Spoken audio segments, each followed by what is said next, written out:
Hey, thanks for joining me once again. In the time I've been doing this channel, one of my favorite things that I've been doing were the classic X-Men books. And it's been a minute since I've done the last issue, which was the final issue and the culmination, the end of the Dark Phoenix saga. And in a way, for me, the best parts of the classic X-Men books that I had read were done, because it started with the Proteus saga before it and then rolled into the Dark Phoenix saga. And that stuff was just so good. It was so great. There was obviously still really good X-Men stories to come. I've got some other collections and one-off issues and things like that of books coming up later, but those particular little runs of issues in my childhood reading were so good and so perfect. The stuff that came after it, like this, while still obviously really good, it's the same creative team, same characters, same everything. It's kind of like, how do you ever top that? And maybe you never will. Has the Dark Phoenix saga ever been topped in terms of stories of the X-Men? I mean, it's up for everyone to decide on their own. But this is the issue immediately after the end of the Dark Phoenix saga, which, as everyone knows, Jean Grey lost control and killed an entire planet and had to kill herself at the end, and everyone's just devastated because, again, you have to remember, like, putting yourself in the place of these characters and the book at the time that they come out. Jean Grey hadn't died 1,000 times, and the X-Men were at the peak of their popularity in the whenever this was being published. I mean, this is the classic X-Men, so they're reprints. The actual original issues were printed, I'm thinking, in the early 80s, and this is the late 80s, something to that effect. But, so what do you follow up with that story? Well, we'll get into it here. Love this cover. This artist, Steve Lytle, again, I think I'm pronouncing his name right. He didn't get to do the cover to the last one. They got John Byrne to do a new cover, a new image to the reprinted classic X-Men, which is fine. But this Steve Lytle has been on cover duties for all these issues that we've looked at, and he's just so good. I didn't appreciate it as much as I should have at the time as a kid. I remember thinking that they were kind of good, but just not as good. I don't know, something kind of threw me off as a kid that made me like understand that it's good, but I didn't just love it. But looking at it now, I think it's just fantastic. That red background and then just Cyclops up front. Now, of course, this makes sense in connection or in when you think about what's going on in the story. Everyone on the X-Men team is devastated, but Cyclops was the guy that was in the relationship with Jean Grey, and he had to look her in the eyes as she killed herself, and now has to deal with the aftermath of that. So, of course, he's front and center. You can't help but feel bad for the character. And so, it starts out here, great interior page of the X-Men, fire kind of burning them. That's an interesting kind of thing to do by that Steve Lytle, of course. Just fantastic artist. But Chris Claremont, co-plotter and scripter, John Byrne, co-plotter and penciler. So interesting, everyone gives Claremont credit, but John Byrne had some level of influence and say into the story, which seems fair. I mean, if the shit's working and the story's great, then do what you got to do. John Byrne, pencils, Terry Austin inks, Orzechowski letterer, Glynis Oliver colorist. So that's the A+ team, right? Interesting thing about this book is that it's, I was going to make a reference to what I think it is, even though I've never read the book, but it feels like this is like an early version or a kind of prototype of X-Men Grand Design, which, again, I've never read, but I understand it's a retelling of the entire X-Men history up to that point that the late, great Ed Piskor did.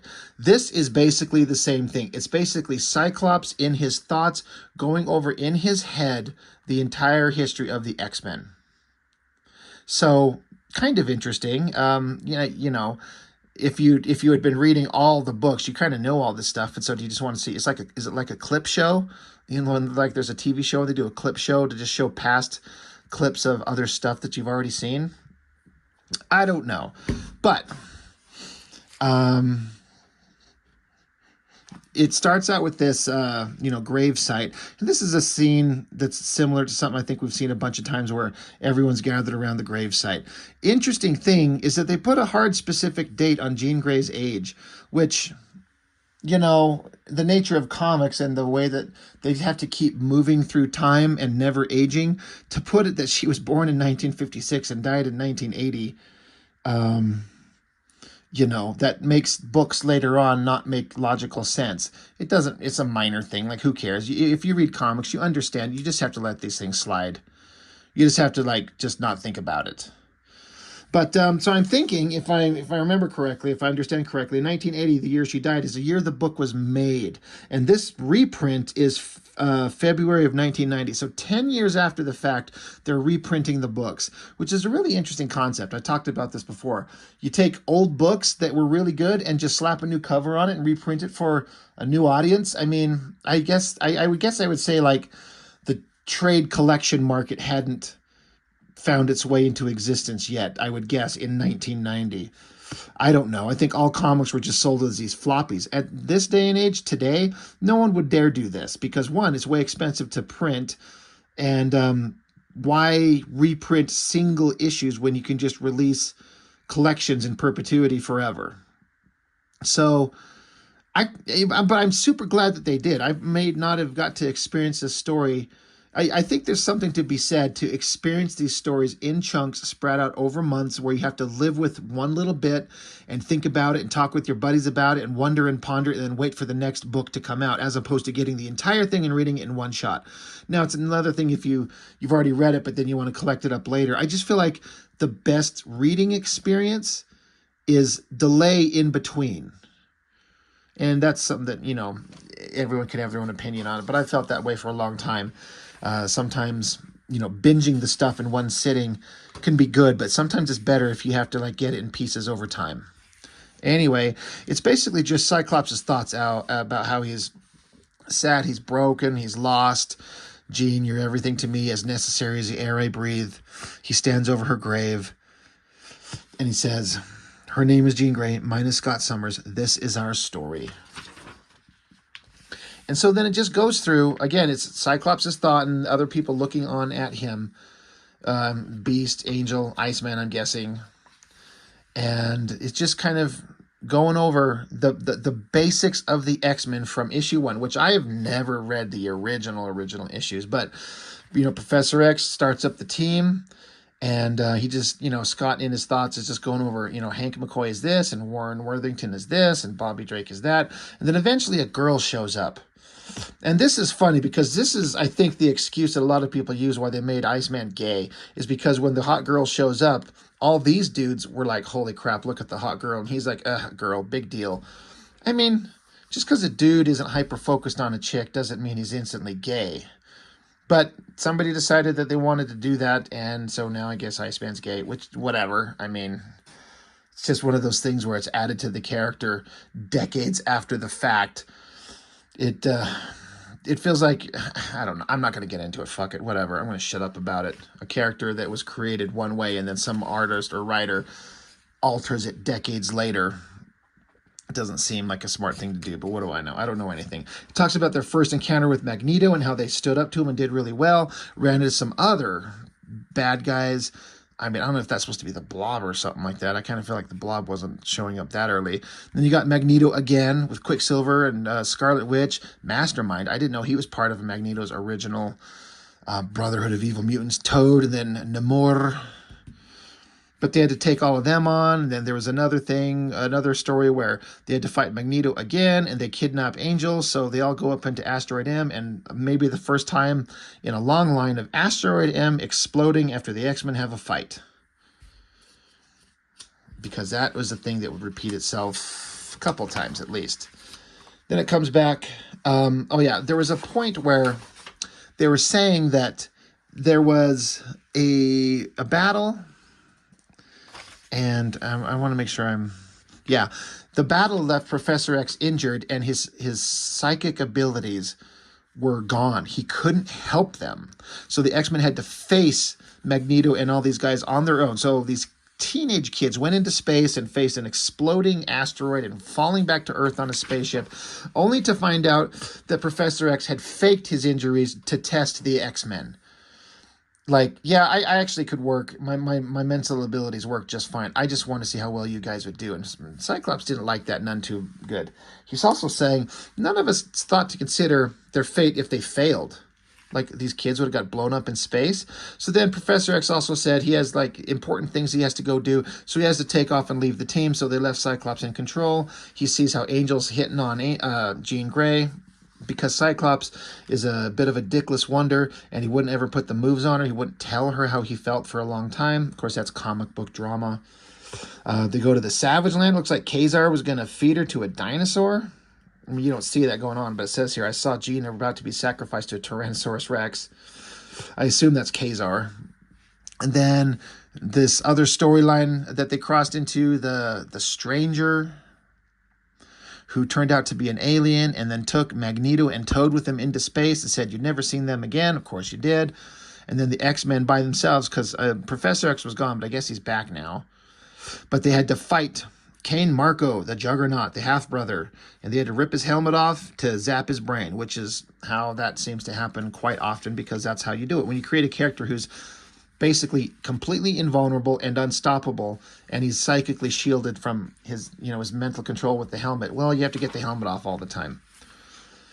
Get into Bolivar Trask and Master Mold, a battle that almost killed Iceman, and then just a whole bunch of random ass villains. I don't really recognize almost any of these guys, if any at all. I mean, that looks like Banshee. I don't know. Was Banshee another character that was created as a villain to start? Interesting. And just going on in their lives, and finally Cyclops grew a set of nuts and told Jean Grey how he feels. And so they got to make out. And he loves her with all his heart, and she does too. And then they continue on with more battles, running into heroes, Spider-Mans, Juggernauts, this bug-eyed monster from a planet in the Sirius system. Okay, well, when they get home, it says, something of a treat awaited us when we got home, courtesy of the Professor and Jean. New uniforms. The X-Men are scarcely children anymore, Xavier told us. They've proved themselves 100 times. It's time they look like individuals, not products of an assembly line. So Cyclops gets his basic classic outfit. Jean Grey gets what is kind of her classic outfit, but I still don't think it works. I mean, it's probably better than the black and yellow uniforms that they were wearing, but this little skirt thing and this mask, not really great. The Beast outfit is fine, but I don't know how long that stuck around. I don't feel like it did. An Angel, I've seen him in that before, but that's nothing that's stayed around for a long time. The only one that really, really and truly lasted was Cyclops. I mean, Iceman just ices over, so he's an Iceman, right? Well, what can I say? But Cyclops is the one whose outfit stayed basically the same and unchanged. And it works. As much as I like the Jim Lee redesign with the open scalp with the hair hanging out and the belts and straps and shit, that original version's, I don't know, kind of the better one. But they continued on fighting. A subterranean powerhouse named Grotesque, of course. But he was the last survivor of a race exterminated by radiation from nuclear tests. He wished to pay humanity back in kind. We stopped him, but it cost us far more than we expected. Professor Charles Xavier. So he died. I was sitting here thinking, I had this thought that this might have been a boring book for John Byrne to draw for some stupid reason. But I guess he got to go back and, see all these stories that were going on and draw a single image encompassing these important moments in all these old books from back in the day. So that's kind of interesting. But again, Professor X dies. Of course he does. And they run into a young lady named Lorna Dane, but she emerged as Polaris, mistress of magnetism, daughter of Magneto. Is this before they said that Quicksilver and Wanda were his kids too? Yeah. I mean, they are, right? God, I don't think they said that. Maybe I'm misremembering my history. But I know Polaris is his daughter. So, of course, Magneto's happy about that. And more battles, more adventures, more things. Angel, Sentinels, the living monolith, the living pharaoh, like just a lot of kind of by the numbers, in a way, action adventure, old school Marvel Comics stuff. Fighting the Sentinels, Bolivar Trask, as it turned out, had a son, Larry, who this and that and the other. And so they, I guess the Sentinels got a program that told them to, they said, I convinced them that since all life on the earth is the result of ongoing natural genetic mutation, they could only fulfill their prime directive by attempting to neutralize the source of that mutation, namely the sun.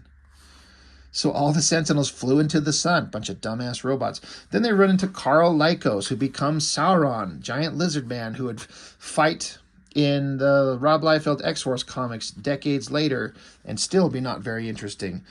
You run into Sunfire. He wasn't evil, merely misguided. And it took the violent death of his father to show him the error of his ways. And then Havoc, he's just here. And, oh, look, Professor X is alive. And they say that character Grotesque had murdered a mutant shape changer, the Changeling, who had taken the professor's place while he secretly worked on a super secret project. Xavier said it was a necessary deception.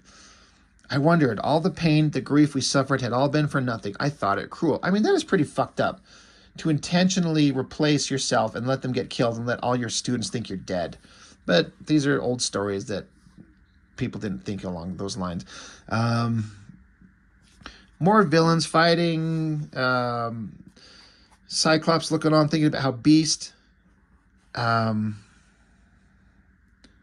he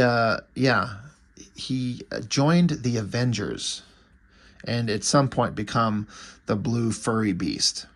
He says he quit Brand and joined the Avengers. Brand, he went to work for the Brand Corporation, and then he become the blue furry beast. And then he quit Brand and joined the Avengers. I hope he's happy with them. He deserves it. We all do. Time had passed, and an unexpected emergency forced the professor to recruit new X-Men. You got Nightcrawler, Storm, Colossus, Thunderbird, Wolverine, Banshee, and Sunfire. The all-new, all-different X-Men. I think this is when the book really took off. As I understand it, and you guys can correct me, the X-Men was kind of fine, but I don't think it was ever becoming the hyper-popular thing that it ever would eventually become. It was just kind of just a book. But then this team comes along, and a bunch of new characters, and then they fight the mutant colony creature that called itself Karoka. And then combining the powers of myself, Alex, Storm, and Polaris, we managed to sever the gravimetric lines of force beneath the island. For a moment, gravity ceased to exist. Mother Nature did the rest. Centrifugal force ripped Krakoa out of the seabed and hurled it into space. Okay, that's how... I mean, it's interesting, but the logic that they use is comic book logic. And then you got the moment where Sunfire was jumping on this jet to stop some bad guy, and it blew up as Banshee tried to chase him down and save him. But Thunderbird didn't survive. He died, and I don't know if he's ever come back. I honestly don't know. But his brother became Warpath and went on to be in Liefeld's X-Force. Then back with the X-Men, fighting more Sentinels. They're into space. Radiation is, getting the ship, so they all had to protect themselves in a specialized container inside the shuttle. And Jean had to pilot the ship down, and she got hit with all this radiation. And that's when she became the Phoenix, one of the most powerful characters in Marvel Comics ever, with one of the best costume designs ever made. But then they had to fight Juggernaut and Black Tom Cassidy and Magneto again, because we're always fighting Magneto. Then we had Lilandra show up from the Shi'ar. That was a thing. Professor X fell in love with her. There's the whole, what is it, the M'Kron crystal? Is that what it was called? As they say that here, I remember it from the cartoon. I never did read that story in the comics. But Jean had to help. Phoenix had to stop this thing. They get into the story where the Canadian government came after Wolverine, sending Vindicator to bring Wolverine home. more fighting Magneto, more Sauron, more Savage Land, more Alpha Flight, Arcade, the dumbest villain I've ever seen. At some point, Mastermind, Jason Wingard, starts messing with Jean Grey's brain. And this is round about the part where I started reading classic X-Men. Is this stuff here where we get into the Proteus saga, which was really good.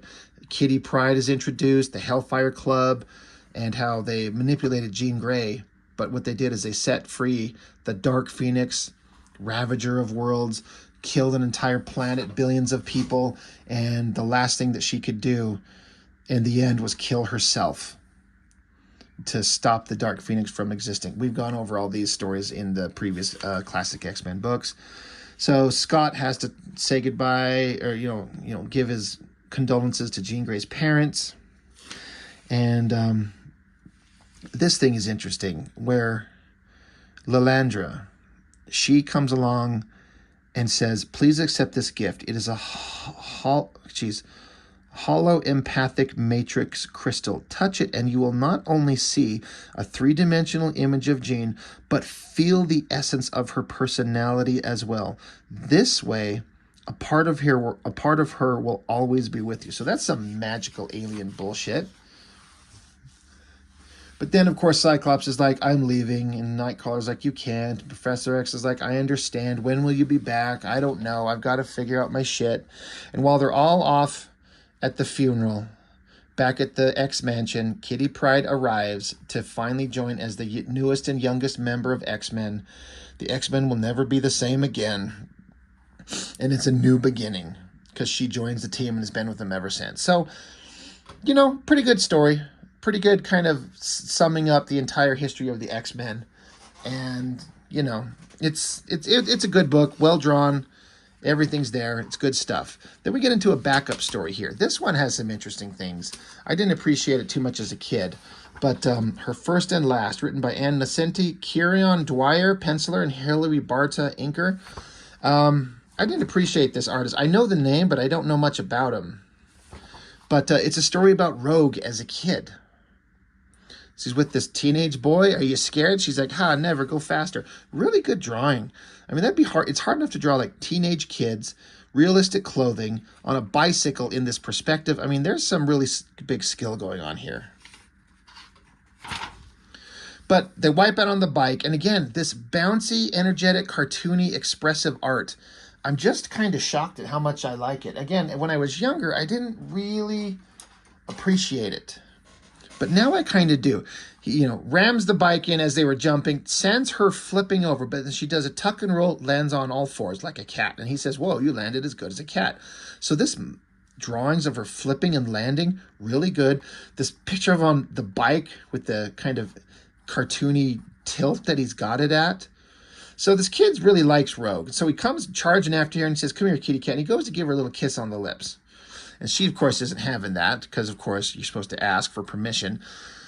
But she slams him to the ground and says, "Cut it out. I'm having fun. Don't ruin it." And kid's like, "Come on, guy. Kissing don't ruin anything. Kissing's fun." And he's like, "Meet me at the cliff later." And she's standing there kind of in a huff, like with her arms folded, not looking at him. She's like, "No, I can't. Now go home, Freddy." And he's like, "Haha, you'll be there." I love, again, all this expressive, cartoony drawing going on here. The picture of him on the bike. It's really good, really talented stuff going on here. It's not dynamic in an Image Comics kind of bullshit way, but the skill involved in being able to draw like this cannot be understated. So he takes off, and so this Rogue's on her own. You see these legs get out of a car, walk up to Rogue, and then turns into, well, if you know the design, if you know the comics, there's Mystique. Very different from the movie version. She says, "Rogue," and what? And Rogue's like, "You were spying on me." And Mystique's like, "I've warned you. You must stay away from boys. You know you can't touch them." So this is where Rogue gets upset. She's a very young kid, teenager, and she understands that she can't have all the things that normal kids are going to have. She can't touch, she can't kiss, she can't have normal shit. So she goes running away. "I want to have what every normal girl can have. I want to love. I want to play." Mystique is saying, "Your power is special. It can be used to help us. There's a mission we need you for. You can do more important things than play." Rogue says, "You don't understand. I don't want to go on a mission. I want to be normal. I want to play. There's nothing more important to me." So I never did get to read Rogue's original introduction stories, except to know that she showed up as a villain. And I think the first books with her, she looked kind of ugly and gross, which is funny because she became like super sexy babe of the X-Men later. And she's, of course, with Mystique, and I think it's Destiny is this other girl, and they are bad guys starting to do bad shit. So they're manipulating this poor innocent girl who's super powerful for their own designs. So Mystique is saying, "You better stay away from the boy, you'll be sorry." And Destiny's like, I'd advise caution. She is different. She's a mutant, but she may reject our brotherhood when she understands that we embrace some darker ways. So Mystique says, "I respect your power of foresight, Destiny, but I must be a mother to her to protect her." Destiny says, "Be forewarned, mothers often lose daughters. Don't guard her so jealously." Mystique says, "I'm not jealous. Let her have the boy then, and when she's broken, she'll need me all the more." So we cut back over to at the cliff.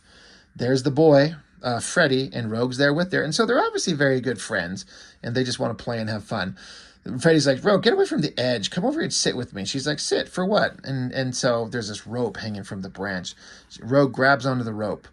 And he's like, "Hey, don't touch that. It's an old and rotted." She says, "So?" She's like, "Only boys swing on it, on a dare." She's like, "Oh, has a girl ever done it?" And he's like, "No, of course not." So, of course, Rogue does it, swings out there and comes back. She's like, "Oh, save me." So she's being flirty, I guess. And then so he grabs her and he's like, "Ha, now I got you." So she shoves his face away again. And he's like, "Oh, why not? You take risks everywhere else." And he's like, "I dare you." So that caught her attention. So she kisses him. And then I always thought this shot was really good. The look of shock on Rogue's face and the look of like how he's just out of it, knowing what Rogue's powers are as we do, that he's like suffering the effects of her touch. Says, "A kiss is such a gentle thing. One can only feel like one is falling, spinning, spiraling away." So the kid falls down, and then Rogue gets kind of tangled up in the ropes somehow. Her feet are wrapped around it, and then she swings out over the edge. And then it's this really interesting visual thing of this white reverse silhouette of her hanging from the rope upside down. And what we're seeing is in the moment that she kisses him, as we know, Rogue takes, if you're a mutant or a super-powered being, she sucks up your powers temporarily unless she holds on to. She could suck them away permanently. But if you don't have powers, but what she'll also do is take your memories, knocks you unconscious, and all your memories come into her and she can see them. So this is her, whether it's for the first time or not, I think it is, but she kisses this boy and then she just in an instant sees all these memories of this young guy. Getting a puppy for Christmas, watching fireworks with his dad. Looks like his dad that having to put down a horse probably because it's injured and the kid's crying, doesn't understand. The kid grown up more, trying smoking with some of his boys at school and he's puking, hanging out with his buddies again, floating across a river, waving at the boat passing them by, watching his drunk father bitch slap his lippy mom. Just kidding, I don't mean that. But she's taking all these memories in at once. It's kind of the same thing, another reverse silhouette. Really interesting page layout and composition, really well done, especially with the just pure white, and then the background images being in kind of these flat, simple colors to make it all separate. Seeing how the boy had buried his dog, how him and his friends had come along in the forest, a bunch of clan members burning a cross and just being shocked and horrified. Looks like he's getting into a fight probably at school and getting the shit kicked out of him while everyone's cheering it on. Where him is just a little boy in his underwear and a towel probably wrapped around his neck, looking into a mirror, imagining he's Superman, swinging on that rope on a dare because his boys told him to do it. And then there's an image of just two people kissing. I'm guessing maybe it's like the potential future of young lovers getting together. As I flipped through this, I remember when I read it a long time ago, I remember thinking, I felt like I was supposed to feel like this boy was kind of like a little bit of a dickbag, but he's really not. He's just a goofy boy that doesn't understand some things, but he's just an everyday kid. And seeing all this shit, getting a puppy, I've done that. Watching fireworks with my daddy, I've done that. Watching my dad have to put down an animal, I've done that. I've actually never smoked as a kid. I've waded out into water.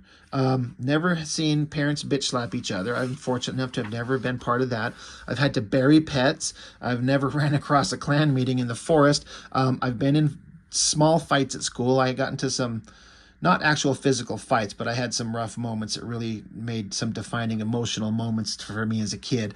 And I remember thinking of myself in superheroic terms, in a way. I've done stupid shit like swinging off ropes and stuff like that. So all this stuff as a boy, it's very realistic, believable stuff. But the idea is that Rogue is getting it all in an instant. She knows everything, all his hopes, his dreams, his loves, his hates, his successes, his failures, his embarrassments, the things he would never tell anybody, the things he wishes everyone knew. She gets it all in one single moment, drops to the ground, and this is where she knows she can't never kiss anybody, because she gets it all, and this is not real intimacy. It's stealing. It's ripping it away. For her to know someone is to rip his mind out, possess it, and spit it out again. So the poor kid's unconscious. She says she cries for a long time, mourning the normal life she'll never have.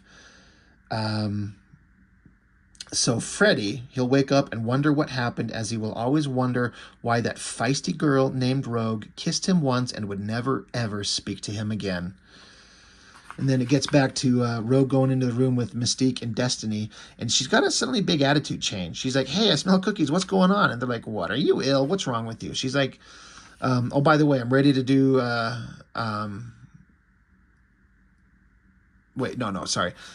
Miss Rogue saying, you know, that mission, I sure do want to go on it. Where earlier she was just saying, I don't want to. But now she's like, I want to do it. So Mystique is like, are you sure? It's going to be dangerous. She's like, good, great. And Mystique is saying, you'll have to. And then Rogue cuts her off. She says, I don't care. I'll do anything. So I don't know how she goes from absorbing this information from a kid to making her go like, I'll do whatever you guys tell me. But maybe she realizes she can't have purpose here, but she can have purpose here. So, an interesting little backstory to Rogue. Well written by Ann Nesenti and Kirion Dwyer. Great artwork. I thought that stuff was really well done. So, I actually think now, older me kind of appreciates the backstory better than the original story, because the original story is just a recap of X-Men shit that's already happened. Nothing wrong with that, but it's basically a clip show. I don't know what else you do as far as a issue following up the Dark Phoenix saga when Jean Grey died, but just having Cyclops think about the history of the X-Men, I mean, something he would do, but I'm not saying I know better, but I don't know if I would have done that. Anyway, classic X-Men number 44. Good book, great cover, and good stuff all around. So that's it. That's all I've got for now. Thank you for joining me. I appreciate it, and I'll see you on the next one.